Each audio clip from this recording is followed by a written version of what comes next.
What do you do when the battle chooses you? Not a battle you planned for, not a battle you signed up for. No warning, no chance to prepare. Just boom, life hits you in the mouth. And now you're sitting there wondering, why me? Why now? Why this? Let me tell you something that's going to sting. Life doesn't ask for your permission to hurt you. It just does. But what happens next? That's all you. Every choice, every response, every comeback, that part is yours. There are mornings where you wake up and everything feels wrong. You don't even know how to explain it to people. Your mind is heavy. Your chest feels tight. You move slower. You breathe different. You start asking yourself, what happened to me? When did I become this tired? Because life doesn't always break you loudly. Sometimes it breaks you quietly.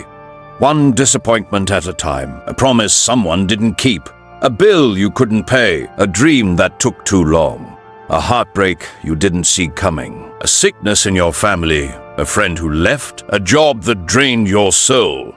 Life removes pieces of you slowly until one day you look in the mirror and you don't recognize the person staring back. But here's what you're forgetting. You survived every day that tried to break you. You didn't fold. You didn't disappear. You didn't die. You kept breathing. And breathe is all you need to start again. Nobody talks about this part in motivational videos. The part where you collapse. Where you cry quietly at night because you don't want anyone to hear. Where you sit on the edge of your bed and ask, God, why? What do you want from me? Where you're scared. Where you don't feel strong. Where you feel like you're holding the last piece of yourself together with shaking hands. You've been there. You've had nights where you couldn't sleep, days where you couldn't think, moments where your body was present but your soul was somewhere else. And life doesn't stop just because you're hurting. But here's what you need to understand. Breaking down is not weakness. Breaking down is the moment the fight inside you wakes up. Pain doesn't show up to destroy you. Pain shows up to expose you, to reveal what you've been ignoring, to force growth you would have never chosen. Listen carefully. Your strength is not powered by motivation. Motivation dies. Motivation fades. Motivation disappears when life gets dark. But your why?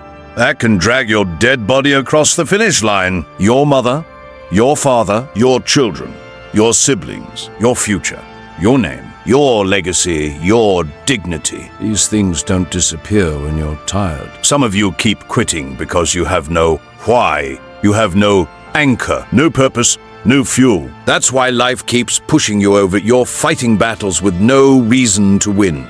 Find your why. Hold it like oxygen. Live for it. Bleed for it. Die for it if you must. Because when everything around you is falling apart, your why will whisper, "Get up, we are not done." Let me tell you something ugly. People don't care why you fell. They only care if you get back up. You can lose money, you can lose friends, you can lose opportunities, but the only thing that destroys your future is losing yourself. You didn't choose that setback. You didn't choose that betrayal. You didn't choose that illness. You didn't choose that heartbreak. But staying down, that's a choice. And if I come back a year from now and you're still in the same place, still repeating the same excuses, still carrying the same pain, that's on you. Because the truth is simple. You cannot control the hit, but you control the comeback. Look at your life. You've cried before. And you survived. You've been broke before. And you survived. You've been betrayed before. And you survived. You've been sick before. And you survived. You've lost people you loved, and you survived. So what makes you think this moment is any different?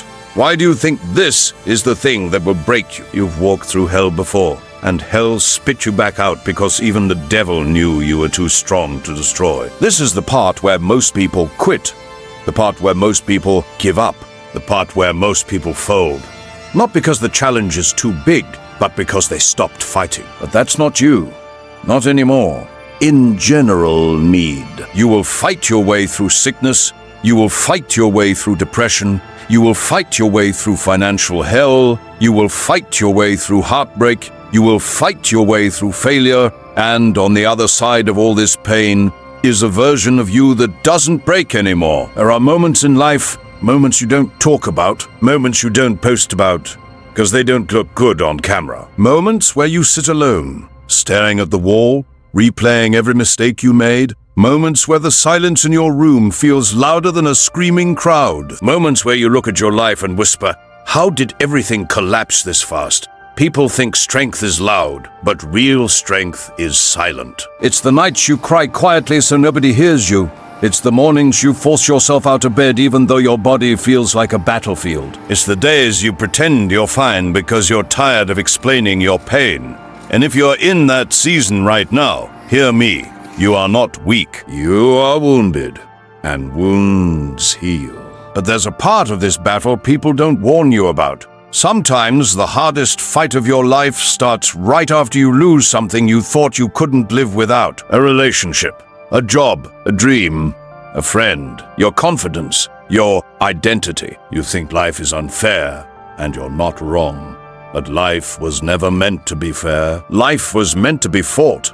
And the truth is, at some point, everyone hits that wall. That brutal season where nothing makes sense anymore. Your phone stops ringing, friends disappear, opportunities dry up, your motivation collapses, and suddenly you're left alone with nothing but your thoughts, and those thoughts become your enemy. I'm not good enough, I failed, I'm a disappointment. What's the point of trying anymore? These thoughts don't come from weakness, they come from exhaustion. You're tired of being strong, tired of carrying everything alone, tired of pretending. But let me tell you something nobody told you. Being tired is not the end of your story. It's the beginning of a new one. Because the moment you hit rock bottom, the moment everything collapses, the moment you feel like you have nothing left, that's the moment life finally strips away the noise and forces you to confront the truth. You're stronger than you ever knew. People think strength comes from winning. No! Strength comes from surviving what should have destroyed you. Think back. You've already lived through days you thought would kill you. You've overcome pain you thought would bury you. You've survived nights where you begged God to take the suffering away. And yet, you're still here.